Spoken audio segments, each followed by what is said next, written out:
갈라디아서 3장 15절 16절 보겠습니다.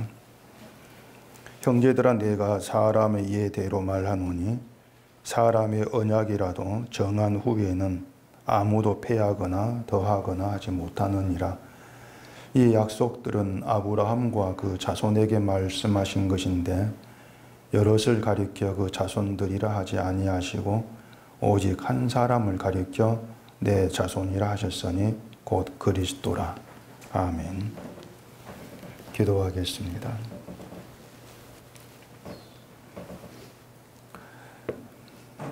바울을 통해서 우리에게 증거되고 있는 이 십자가 복음이 어떠한 것인가를 이 시간도 저희에게 가르쳐 주시옵시고 성령의 지혜 가운데에서 그 십자가의 세계를 깨달아 알아가며 오직 그 십자가의 은혜로 말미암아 우리의 삶이 충만케 되어지는 그러한 경험이 있는 저희가 되게 해 주시옵소서. 예수님 이름으로 기도합니다. 아멘. 우리가 성경을 보는데 성경을 제대로 보게 된다면은 우리가 생각했던 것들 이제 하나하나가 이 성경이 계시하고 있는 하나님의 생각과는 전혀 맞지 않는다. 그걸 알게 되어집니다. 이게 제가 전도사 때부터 이제 경험했던 성경입니다. 제가 학생 때 교회를 다니면서 듣고 배웠던 그 성경은 제 생각과 내 생각과 뭔가 다르다는 그런 부딪힘이 전혀 없었습니다. 근데 본의 아니게 전도사를 하게 되고 또 뭐 설교를 하는 그런 일을 하게 되면서 제가 성경을 보고 성경을 해석하지 않으면 안 되게 되었던 것이죠. 그렇게 이제 성경을 생각을 하고 해석해 가면서 부딪히는 것이 내 생각이나 알고 있던 것들과 전혀 다르다, 아니다. 그렇게 부딪혀 오는 것을 이제 경험하게 된 겁니다. 그렇게 되면서 저 안에 세워진 하나의 원칙이 뭐냐면은 성경을 내 생각에, 사람의 생각에 맞춰 해석하는 것은 성경이 아니다. 그게 저의 원칙으로 지금까지 세워져서 그 원칙 가운데 성경을 보고 있습니다. 그래서 이사야 선지자가 이제 한 말이 있죠. 이사야서 55장 있는 대로 내 생각이 너희 생각과 다르며 내 길이 너희 길과 다르다. 그런데 대개 이 말을 이제 어떻게들 해석을 하는가 하면은 하나님은 내가 생각하는 것보다 더 좋은 생각으로 나를 이끌어 가신다. 자, 그런 의미로 해석을 합니다. 그래서 내가 생각을 하고 내가 계획했던 것보다 더 좋은 생각으로 이끌어 가시니까 결국 나에게 더 좋은 결과를 이루어 주시는 것이 하나님의 생각이고 또 하나님 인도하시는 길이다. 그렇게들 많이 해석을 하고 듣고 있습니다. 다르다고 하는 것을 내 생각보다 더 좋은 생각, 나를 위한 더 좋은 생각, 이렇게 이제 해석을 하는 거죠. 근데 그 이사야 선지자가 말한 그 생각이라고 하는 것은 뭔가 계획을 하고 의도하는 그런 의미를 담고 있습니다. 사람들이 하나님을 믿겠다고 교회를 찾을 때 그냥 아무 생각 없이 믿겠다고 교회를 나오는 것은 아니지 않습니까? 적어도 하나님 믿고 천국 가겠다거나 복을 받겠다거나 그런 자기 계획이 있고 자기 의도가 있다는 말입니다. 그런데 우리의 이제 그런 생각들이 그게 우리가 믿는 믿음의 길인데 그런 생각, 그런 길들이 우리를 신자로 불러 세우신 하나님의 그 생각, 하나님의 계획이나 하나님의 의도와는 전혀 다르다는 겁니다.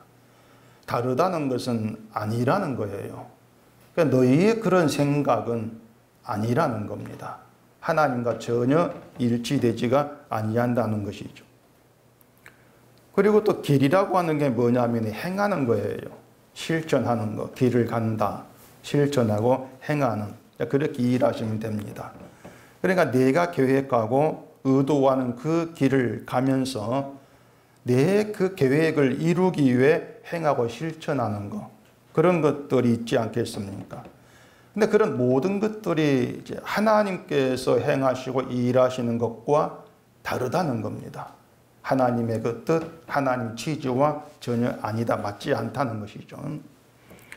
그렇게 이제 성경을 보면서 우리의 생각과 길이 하나님과 다르구나, 이걸 발견을 하고 깨닫게 하시면서 그 하나님의 생각과 길이 어떤 것인가를 제대로 알게 하는 것, 그게 성경이에요. 그리고 하나님의 생각과 길을 결국 받아들이게 되어 하는 것이 믿음이란 얘기입니다. 그래서 지난주에 말씀을 드린 것처럼 하나님께서 주신 믿음은 세상이 알고 있던 믿음과 같을 수가 없는 거예요. 다릅니다.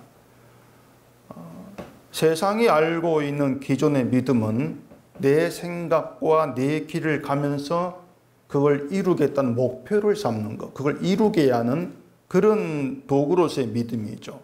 하나님 믿어서 내 생각과 그 길을 이루자는 겁니다. 근데 하나님은 하나님의 생각과 하나님의 길을 믿게 하겠다. 너의 생각을 버리고 나의 생각을 믿게 하고 나의 생각을 너의 소원으로 삼게 만들겠다. 그런 취지로 믿음을 주신단 말입니다. 왜냐하면 사람에게 있는 믿음은 자기를 위한 것이에요. 모두가 다 하나님의 생각과 하나님의 길을 믿고 그것을 나의 소원으로, 내 목표로, 인생의 어떤 길로 삼겠다고 하나님을 자꾸 믿는 그런 믿음은 세상에 없습니다. 자기를 위해 믿는 것이지. 그렇기 때문에 하나님께서 선물로 주신 그 믿음을 받게 되어지면은 기존에 알고 있던 믿음이 아니었구나, 그 발견, 그 깨달음이 반드시 있습니다. 그게 없다면 그 믿음 받았다 이렇게 얘기할 수가 없는 거예요. 하나님이 주신 믿음이 내게 들어와서 나의 믿음을 밀쳐내는 겁니다. 그러면서 하나님 믿음이 자리하는 것이죠. 이건 믿음만 두고 하는 말이 아니라 하나님께로부터 오는 모든 것들이 그래요. 하나님으로부터 모든 것이 본래 세상에 없는 것들입니다.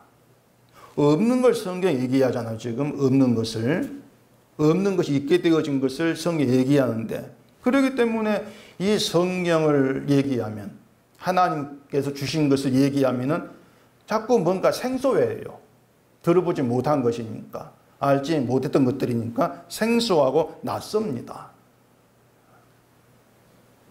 오늘 본문도 예외는 아니거든요.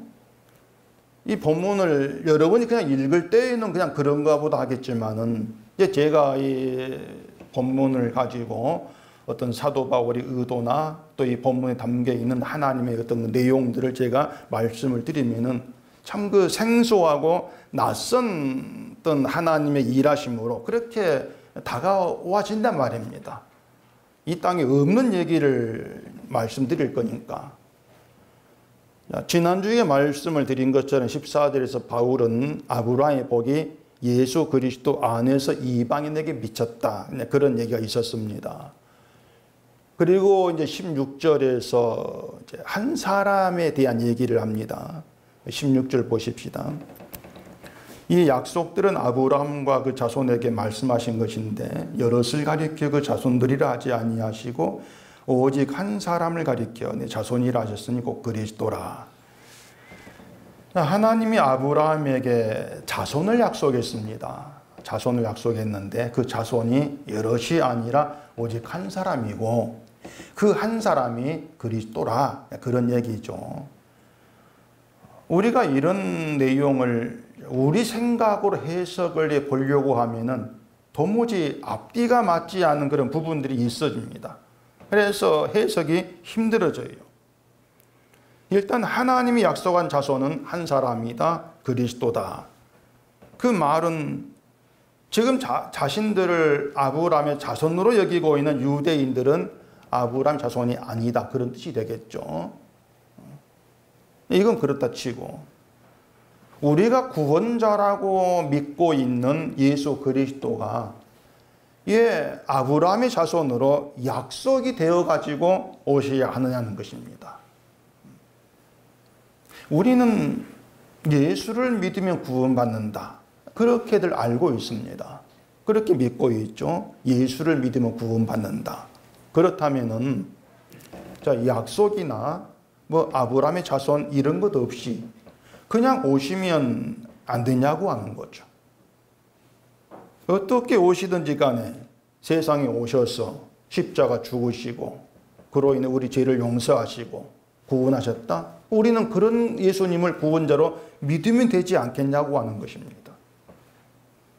근데 왜 그런 믿음의 약속이 등장을 하고 아브라함 자손이란 말이 등장을 하고 여럿이 아니고 한 사람 이런 말이 등장을 하냐고 하는 것이죠. 이게 우리가 어떤 알고 있는 세상의 그런 어떤 지식 가지고는 도대체 해석이 안 되는 거예요. 근데 우리는 예수가 구원자야, 구원자를 믿으면 천국 가, 예수 믿는 것을 단지 어떤 그 정도로 우리는 생각을 하고 있는 것이죠. 믿음은 하나님이 선물로 줘서 믿게 한 것입니다. 이렇게 하면 그렇습니까? 알았습니다. 그 믿음을 하나님이 선물로 감사하겠습니다. 그리고 믿음을 가지고 열심히 신자로 살겠습니다. 되게 이렇게들 반응을 한단 말입니다. 믿음을 줘서 감사해요. 나는 그 믿음을 가지고 열심히 신자로 살겠습니다. 이런 거죠. 그런 생각으로 하나님의 약속이나 오직 한 사람 이런 말을 들으면은 사실 관심이 가지를 않습니다.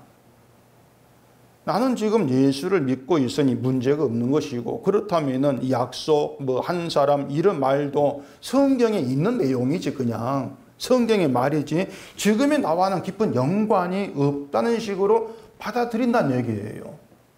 그리고 관심이 갈 수가 없는 것이죠.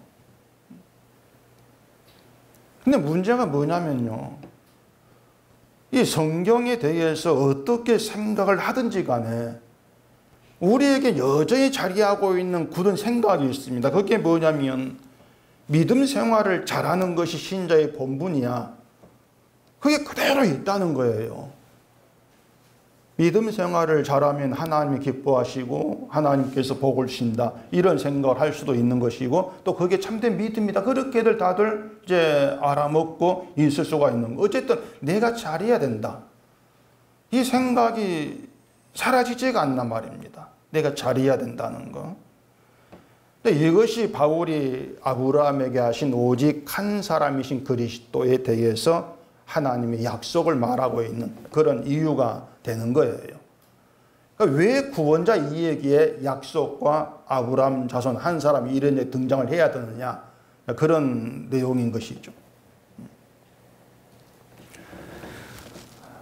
자, 하나님이 아브라함에게 오직 한 사람인 자손을 약속하셨고 그 자손이 그리스도라고 얘기했습니다. 그리고 약속으로 오신 그리스도 예수 안에서 아브라함의 복이 이방인에게 미쳤다. 그런 얘기를 했습니다. 이것이 의미하는 게 지금 뭔가 하면은요. 바울이 말하고 싶은 게 뭐냐면은 이방인이 아브라함의 복을 받게 된 것은 아무것도 한 것이 없이 예수 안에 부르신 하나님의 은혜로 된 것이다. 지금 그걸 얘기하고 싶어 하는 거예요. 왜냐하면 지금 갈라디아 교회는 율법을 지금 받아들였으니까 율법이라고 하는 것은 우리가 뭔가 이래야 돼, 행해야 돼 그런 의미를 담고 있거든요. 근데 이방인에게는 아무것도 한 것도 없이 예수 안에서 복이 미친 거야. 일한 것 없이. 그렇게 말하면서 그 율법의 문제성을 드러내고 있는 거예요. 그러니까 그리스도가 하나님의 약속으로 오시는 이유가 바로 그것입니다. 일한 것 없이 아무것도 한 것도 없이 이루어진 그 구원. 그게 약속이라는 그 말에 담겨 있는 거예요. 그러니까 여러분이 지금 본문 보면 기억하실 것은 지금 바울이 말하고 싶은 것은 중점은 아무것도 한 것이 없이 이것이다. 일단 이걸 여러분이 기억하시면 돼요. 사실 이게 복음의 내용이에요. 아무것도 한 것도 없이. 우리는 복음을 예수님 십자가 우리 죄를 대신해서 피 흘려 죽으시고 우리를 용서하신 것 이렇게들 다들 생각하지 않습니까? 뭐 맞는 말인데 거기에서 한 가지가 빠지면 복음이 아닌 게 돼요. 그게 뭐냐면 말씀드린 것처럼 아무것도 한 것 없이 이게 빠져버리면은 복음을 설명할 때 필히 등장하는 십자가 죄 용서라는 단어를 다 사용한다 할지라도 그 복음이 아닌 게 돼요. 로마서 4장을 보십시다. 로마서 4장 6절입니다. 일한 것이 없이 하나님께 의로 여기심을 받는 사람이 복에 대하여 다윗이 말한 바 불법이 사함을 받고 죄가 가리어짐을 받는 사람들은 복이 있고 주께서 그 죄를 인정하지 아니하실 사람 복이 있도다 것 같으니라. 자, 일한 것 없이 하나님께 의롭다고 여김 받는 것 이것이 복음이란 말입니다. 불법이 사함을 받고 죄가 가려짐을 받는 사람들이 복이 있다고 하는데 그것도 아무것도 일한 것 없이 그렇게 된다는 거예요. 일한 것 없이 불법이 사함 받는다. 내가 일한 것 없이 죄가 가리워진다. 이걸 이해할 수가 있냐고 하는 거죠. 이게 사람의 생각과 맞냐고 하는 거예요.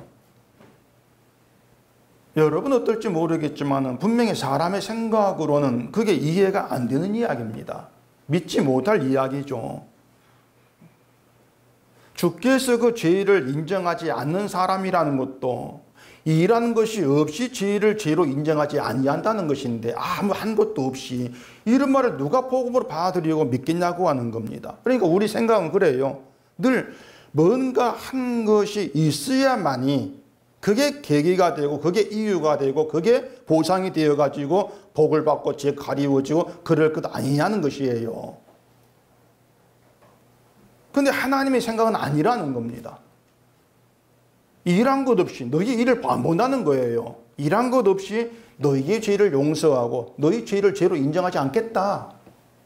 그 얘기란 얘기죠. 그런 하나님의 생각을 그대로 담고 세상에 오신 분이 그리스도고 그 그리스도가 하나님의 길이 되어서 십자가에 죽으심으로 하나님 모든 그 생각을 이루신 거예요.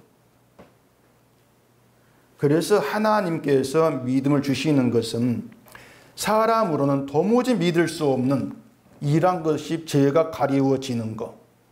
그 하나님의 생각과 하나님의 일하심을 믿게 하기 위해서 믿음이 주어진다는 얘기입니다.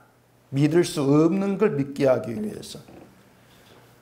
그렇게 오면은 바울이 아브라함이 약속하신 자손이 오직 한 사람 그리스도다 이런 말을 하는 의도가 이제 무엇인가를 알 수가 있죠. 그게 뭐냐면 일한 것 없이 아무것도 한 것이 없이 의롭됨을 믿는 것이 믿음이다. 그럼 일은 누가 했는가? 주가 하셨다 그 말입니다. 일은 다 주가 하셨어 그 얘기예요. 그래요. 갈라디아 3장 13절에서 그랬거든요. 그리스도께서 우리를 위하여 저주를 받은 바 되사 율법의 저주에서 우리를 속량하셨으니 기록된 바 나무에 달린 자마다 저주 아래에 있는 자라 하였습니다. 우리는 율법의 저주 아래에 있던 자다. 그런데 율법이 옴으로써 하나님 말씀을 지킬 수 없는 죄의 존재라는 것이 그렇게 드러난 것이라는 거죠. 그렇게 율법의 저주 아래에 있는 자가 무슨 일을 해가지고 의롭게 될 수가 있겠냐고 하는 겁니다. 저주 아래 있는 자가 무슨 일을 어떻게 해서 하나님을 기쁘시게 하고 그게 나의 공로로 돌아올 수가 있게 할 수 있겠냐고 하는 거예요.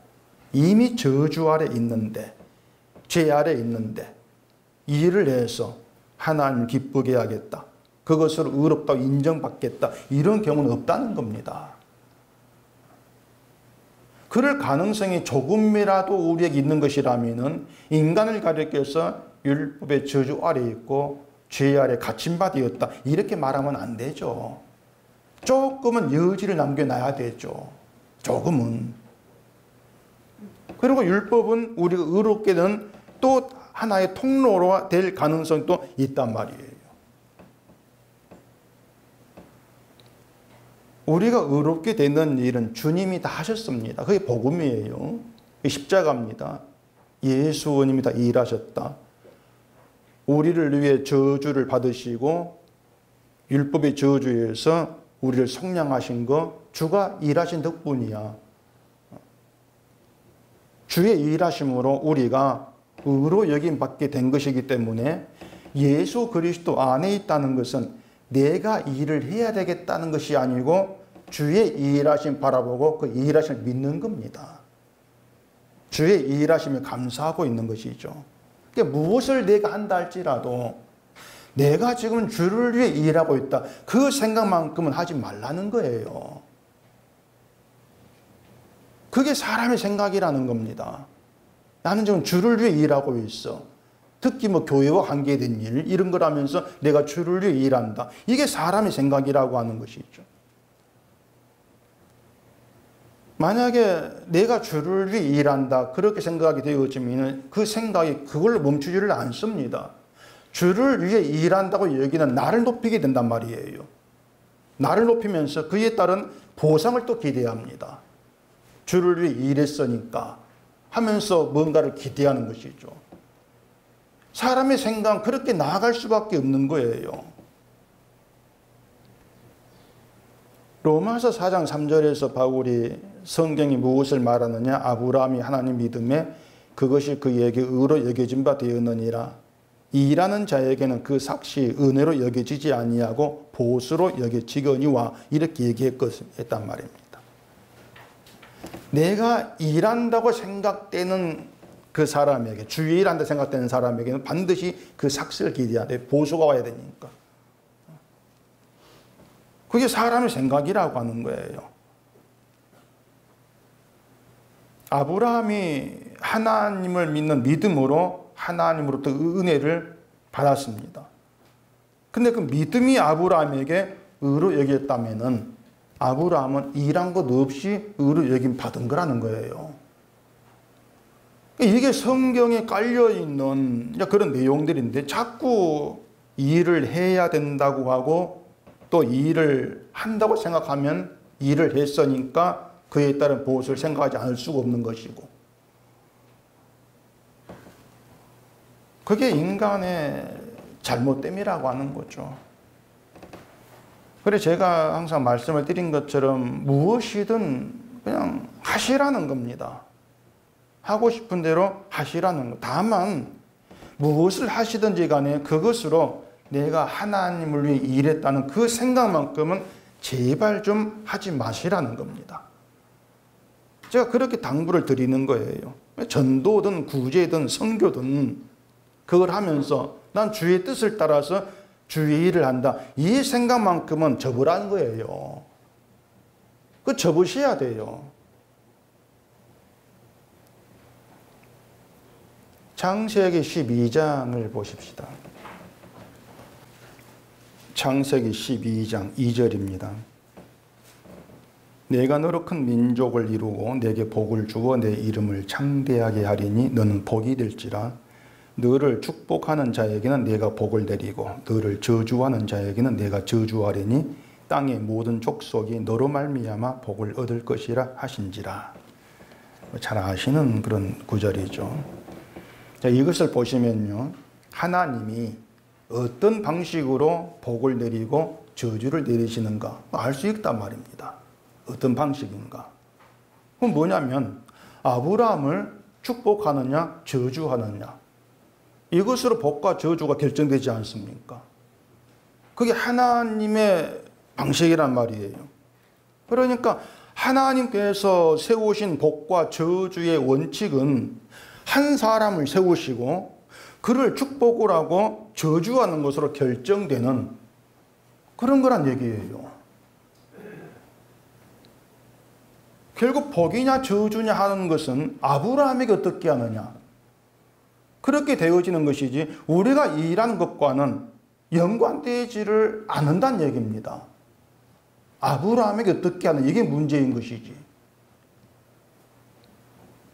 그래서 우리가 어떤 일을 한다 할지라도 그게 뭐 우리 생각에는 최고의 선한 의로운 그런 일로 여겨진다 할지라도 그것이 복으로 연결되는 경우 의로 연결된 경우는 없다는 거예요. 근데 교회는 자꾸 사람이 하는 일을 복으로 연결시켜 가지고 일을 하게끔 만들려고 일을 쓰고 있는데 그게 사람의 생각과 하나님의 생각이 다르다는 걸 염두에 두지 않고 있는 겁니다.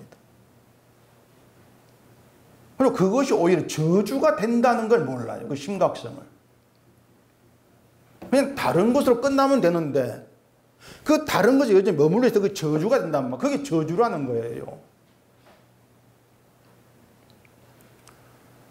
그런데 문제가 하나 있습니다. 뭐냐면 아브라함이 지금 우리와 함께하지 않지 않습니까?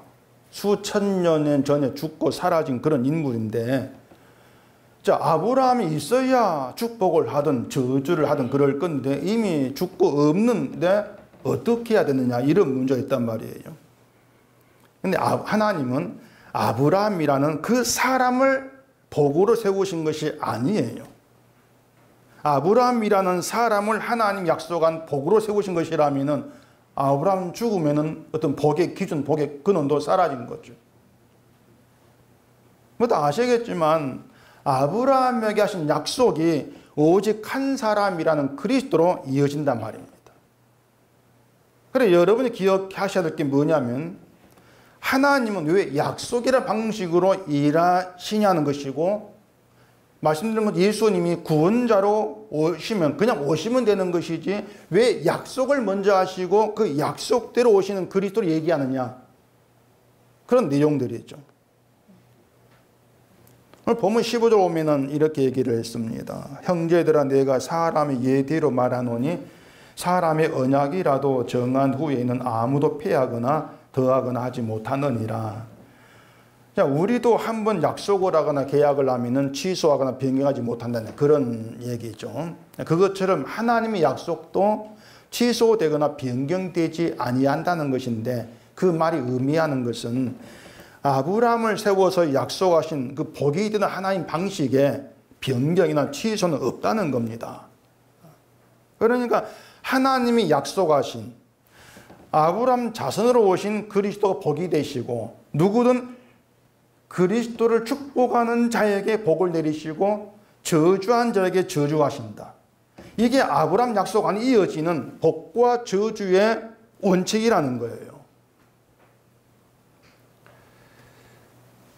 그리스도를 축복한다는 말이 이상하게 들릴 수가 있는데 아브라함을 축복하는 자에게 복을 내린다고 했을 때 그 아브라함을 축복한다는 것은 아브라함을 위해서 복을 빌어준다 그런 뜻이 아니에요. 그 축복하는 본래 그 뜻은 무릎을 꿇는다 찬양한다 그 뜻입니다. 본래 그 뜻이 무릎을 꿇는다 찬양한다. 그걸 우리말 성경이 이제 아브라함을 축복하는 자 이렇게 번역을 해 놓은 거죠. 그거 잘못된 거예요. 그러니까 그리스도를 축복한다는 것은 우리가 뭐 예수님을 위해 복을 빌어줘 이런 것이 아니고요. 예수님께 무릎을 꿇는 걸 얘기하는 겁니다. 무릎을 꿇고 그리스도를 찬양하는 거. 그걸 의미하고 있는 거예요. 바로 이런 사람에게 하나님이 복을 내리신다는 겁니다. 이미 그 사람이 복 안에 있다는 것이죠. 그리고 아브라함을 저주한다는 것도 뭐 지옥에 나가라 그런 저주를 얘기하고 있는 것이 아니라 본래 의미는 그 아브라함을 시시하고 보잘것없는 그런 자로 여기는 거예요. 너 그런 믿음 가야 구원 받겠어? 뭐 그런 이제 생각들을 우리가 할 때가 많이 있는데 그런 말이 뭐냐면 그 사람 믿음을 시시하고 보잘것없는 그런 믿음으로 여긴다고 하는 거죠. 대개 이제 행위가 없을 때 너 그런 믿음 가지고 구원받아? 너 그런 믿음 시시한 믿음이야 보잘것없는 거야 이렇게 본다는 거예요. 그걸 저주하는 것으로 그렇게 표현한 생각하시면 되는 겁니다. 그렇게 오면 교회가 저주하는 현장이 되어버린 거죠 사실은요. 교회가. 특히 목사들이 교인에게 저주를 열심히 하고 있습니다.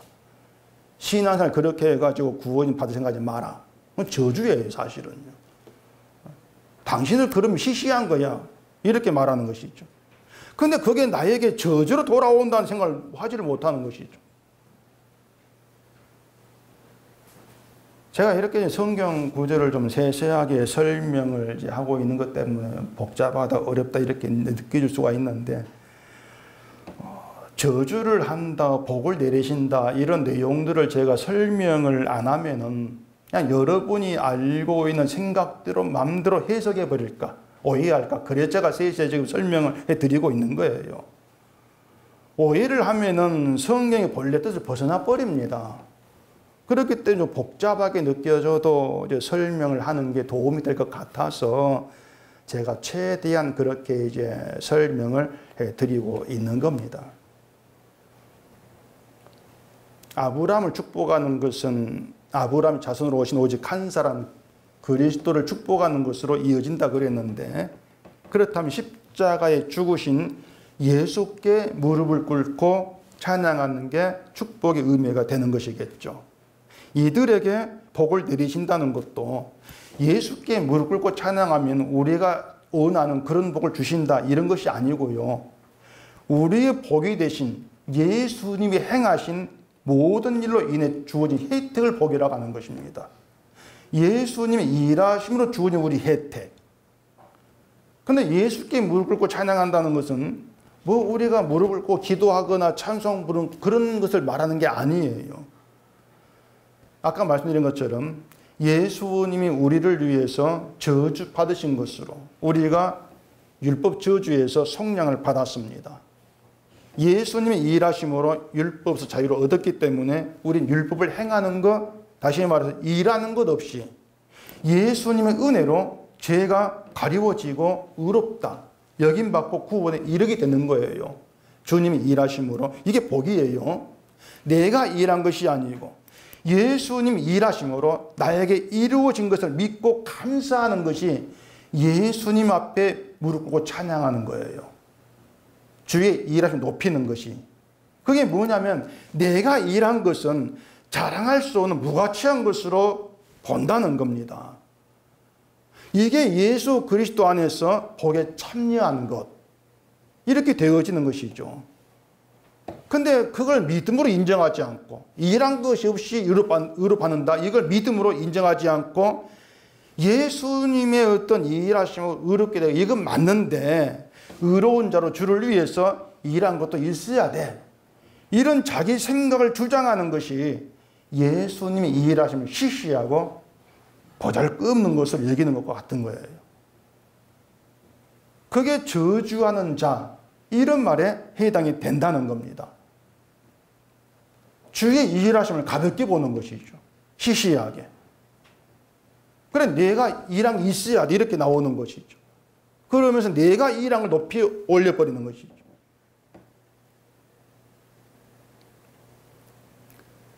근데 또 보면은 아브라함을 저주하는 자를 저주하신다는 말이 또 사실 모순이 있어요.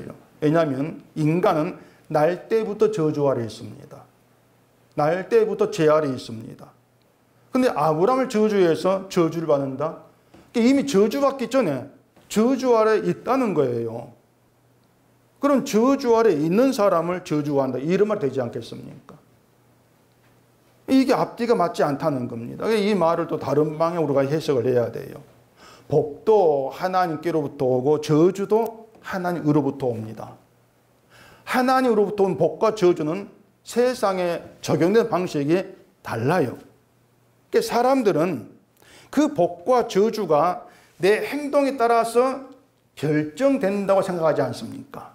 내 행동에 따라서 착한 행동을 복이 내려지고 악한 행동하면 저주가 내려진다, 그렇게들 알고 있단 말입니다. 그러니까 하나님 복을 준다, 하나님의 저주를 내린다, 그렇게 말하면서도 어떤 방식으로 무엇을 기준으로 복과 저주가 내려지는지 이걸 모른다는 얘기예요. 근데 그 기준이 아브라함을 통해서 복과 저주의 기준이 드러난 거예요. 아브라함 축복한 자 복이다, 저주한 자 저주야, 이렇게 드러나는데 그 기준이 아브라함에게 약속하신 오직 한 사람이라는 그리스도로 온 세상에 선포가 된 것이죠. 그 십자가예요. 근데 그 십자가 이루신 예수님 일하심을 시시하게 여기면서 내가 주의 일을 해서 복을 받겠다고 하는 그 사람의 생각으로 자기 길을 가는 이것이 저주받은 자야, 그게 저주 아래 있는 것이야, 그렇게 증거되어 버리는 거예요. 저주가 저주로 드러나는 거예요. 그게 저주를 내리신다. 이 말이 의미가 되는 것입니다. 예전에는 저주가 뭔가를 모르죠. 무엇이 저주가 되는가를 모르죠. 그냥 내가 악하게 하면 저주받겠지 이렇게 나왔는데 아브라함을 통해서 약속을 통해서 아브라함을 저주하는 게 저주야. 그게 저주 아래 있는 거야. 결국 예수님이 이루신 십자가의 일, 그걸 시시하게 여기는 거, 그게 저주 아래 있는 거야. 그렇게 드러난 거예요.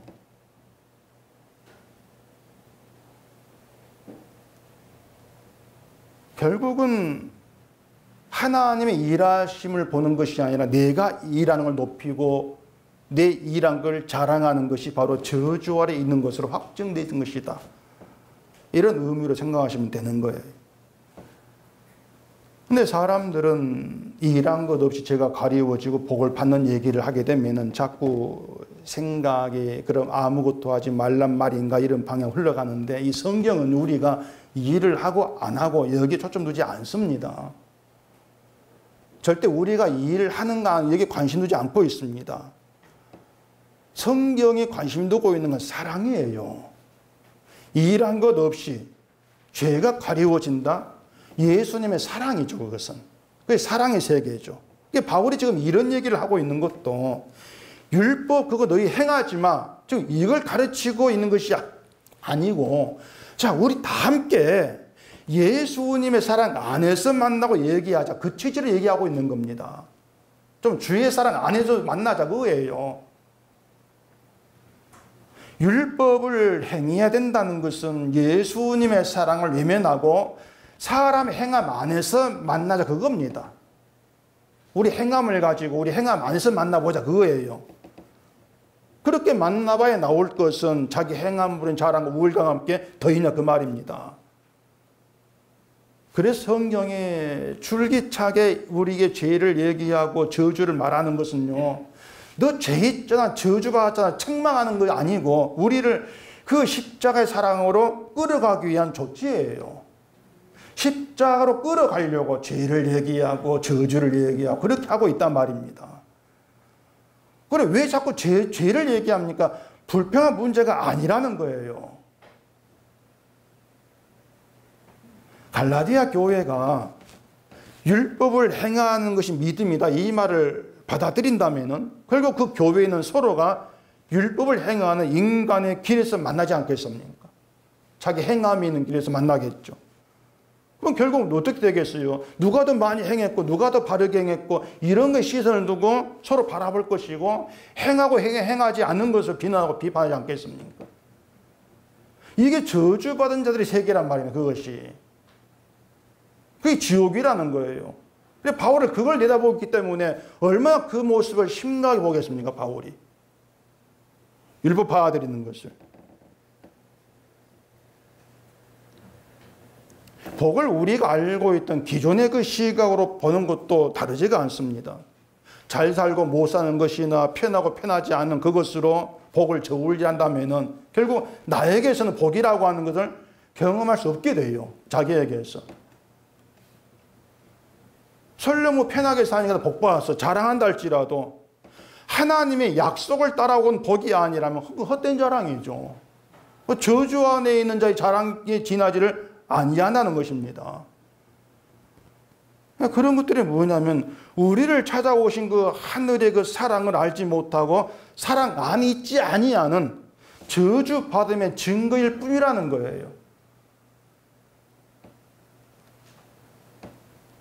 그래서 여러분께 말씀을 드리고 싶은 것은 예수님이 십자가에 못 박혀 죽으신 그 행위, 주님의 그 행함을 이해를 하셔야 한단 말입니다. 주님의 그 행위를. 이건 예수님이 죽으시는데 죄가 용서되었다. 그런 수준의 이해가 아니에요. 그런 정도 이해는 기독교인 누구나 다 하고 있습니다.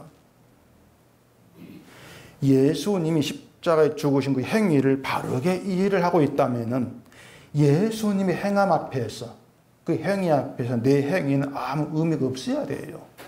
그게 진짜 바르게 이해하고 있는 거예요. 예수님의 행하심과 내 행위가 같이 가는 법은 없는 겁니다. 길이 다른데 어떻게 같이 갈 수 있겠어요? 우리는요, 예수님이 십자가에 이루신 그 행함이 신뢰하고 있어요. 신뢰간다. 신뢰가는 겁니다. 자, 그럼 뭐가 우리에게 자유가 되고 힘이 되겠습니까? 예수님의 행함은 나의 구원으로 되었고 나는 구원받은 신자답게 내 행함으로 구원에 보답을 해야 된다. 이런 길에 자유가 있고 힘이 있겠어요? 생각해 보세요. 수레를 타서 실려 가는 게 편하고 좋습니까? 내가 수레를 끌고 가는 게 좋습니까? 뭐 이거 생각할 것도 없는 문제지 않습니까? 근데 우린 자꾸 인간 입장에서 나의 생각으로 자꾸 뭔가를 찾아가려고 하는 거예요. 아니, 수레를 타고 아무것도 안 하면 수레를 끌고 가는 분에게 미안하지 않습니까? 그런 생각을 하는 거죠. 예수님 행하심에 그냥 신뢰하겠다고 한다면 아마 예수님이 기뻐하지 않을 것입니다. 이런 생각을 하죠. 그러면서 예수님 행하심이 나를 구원했으니까 나는 행함 빚진 자로 구원받은 자로 내가 행해야 되겠죠. 그래야 기뻐하지 않겠습니까? 이런 생각들을 끄집어내게 되지만은 그런 모든 것들이 사람의 생각을 가지고 사람의 길을 가는 것에 지나지를 않는 거예요. 제가 답답하게 그렇습니다. 아니, 그냥 주님께 실려 가면 되는데 왜 그걸 자꾸 탐탁지 않게 생각을 하고 자기 행함으로 사랑을 받으려고 하냐는 겁니다. 주님께 실려가는 것도요, 내가 이게 편하고 내가 실려하겠다. 그렇게 주님 손에 내가 뛰어 올라가는 게 아니에요. 우리 생각은 그렇게 못합니다. 성령이 오셔가지고 주께 실려게 만드는 것이지.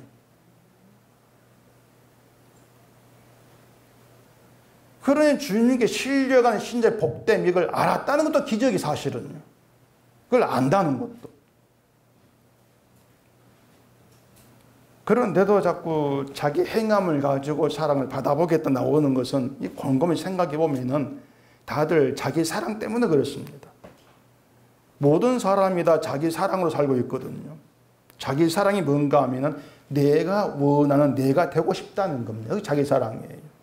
내가 원하는 이런 내가 되고 싶다. 근데 주님께 실려가는 사랑의 세계에는 내가 원하는 내가 없어요. 주님께 실려가는 거에는.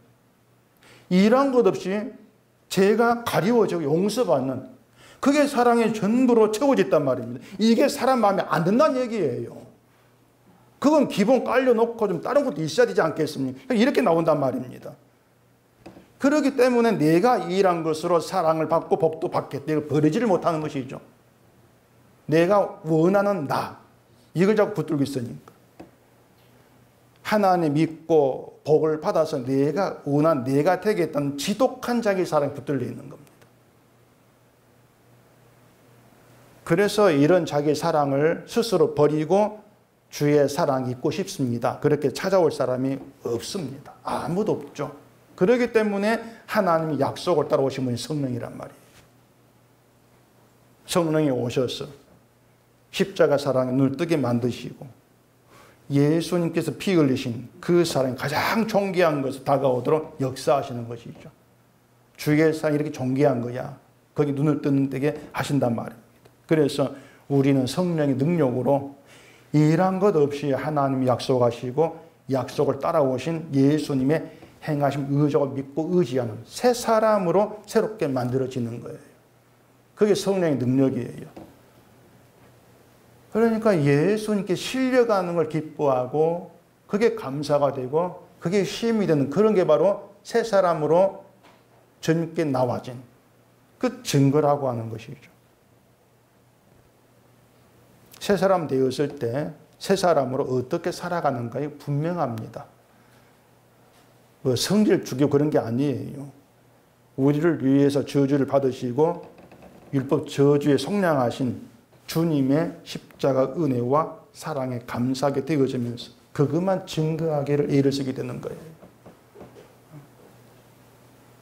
오직 그 은혜와 사랑에만 내가 붙들리고 그것만 증거하는 인생이 되어서 그게 하나님께 영광 되기를 원합니다. 그렇게 나와지게 되는 거죠. 그게 성령의 간섭 안에 있는 신자라는 거. 즉 이걸 바울이 얘기하고 있는 겁니다. 계속해서 그 행함 얘기를 하고 있지만은 우리가 스스로 끊지 못하는 게 우리 행함이에요. 이런 내막들을 여러분이 좀 잘 생각하시면서 십자가에 주님이 이루셨고 주가 행하셨다. 이걸 바르게 이해하시고 그 안에서 우리의 행함은 늘 포기되어지면서 주님의 사랑에만, 주님의 은혜에만 모든 시선이 가는 우리가 되기를 바랍니다. 기도하겠습니다. 우리 아버지 하나님, 일한 것 없이 주님께서 일하신 그것 때문에 죄가 가리워지고 의로 여김받는 복된 세계에 우리가 불려 나와 있습니다. 그 복을 우리가 알지를 못하고 늘 나를 돌아보면서 내 행함이 없다고 염려하는 어리석의 저희입니다. 이런 우리들 성령 역사하신 가운데에서 십자가에 이루신 주의 사랑에 눈이 뜨여지게 하시옵시고 우리의 모든 소원이 주님께 실려가면서 주의 은혜와 사랑만 증거하는 우리가 되어지는 것을 향하는 우리가 되게 해주시옵소서. 예수님 이름으로 기도합니다. 아멘.